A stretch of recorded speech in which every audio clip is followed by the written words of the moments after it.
Тұрасың ба? Достар, бала-шаға жылап жатады. Түнгі уақытта сағат 12 болды. Машина ішін деп көршіміз келіп арыз жазып отырды.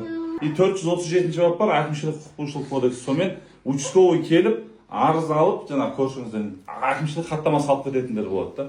Көп қабатты үйде тұратын кісілерге қатысты, көп балалы шағалы, не болса кішкентай бала-шағасы бар адамдарға қатысты.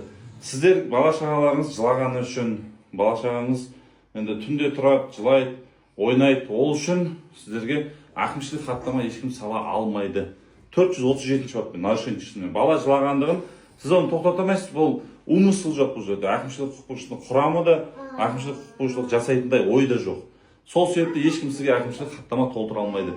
Егер сізге солай хаттама толтыратын болса, или солай көршіңіз айтатын болса, айтасы бар, баратын жеріңе бара бер, демал қарағым деп айтасыз. Неге? Себебі мошенничествода 437 бапта децибел деген бар. Децибелмен өлшем жасайды да, сол децибел определен нормасы бар. Содан кейін ғана сізге хаттама салады. Ол децибел деген кәдімгі музыка қоясыз ғой, 50 децибелін асатын болса, сол кезде нарушение болып есептелінеді. Сол сияқты өзінің нюанстары бар. А ол децибел өлшеу құрылғысы участковый инспектордың қолында болмайды. Онымен как положено экспертиза тағайындап тұрасыз. Айтасыз, көп адамдар, ойбай, я шулаппын, кешірім сұрайын, басқа дей салады, мойындай салады, или түсініктеме жазып бере салады, сонымен хаттама толтырып кетеді. Ол хаттаманы ешкім абжал етпейді. Түсіндіңіздер ме? Сіздерге егер де көршілеріңіз сөйтіп келетін болса, айтыңыздар. Децибелің бар ма? Жаңағы өлшеу құралдың сол жағдайда ғана әкімшілік хаттама толтырылады, и сол кезде ғана жүрекке звонда. Не болмаса, мошенничество бойынша хаттама қай кезде салынады, сіздерге түсіндіріп берейін.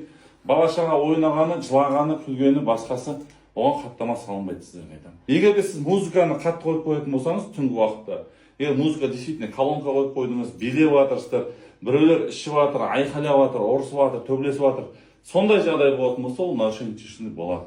А то, что бала-шағаның жылағаны, ол мошенничество болмайды. Соны сіздерге айта кетейін деген. Сау-саламат болыңыздар. Ей, қызым, что там?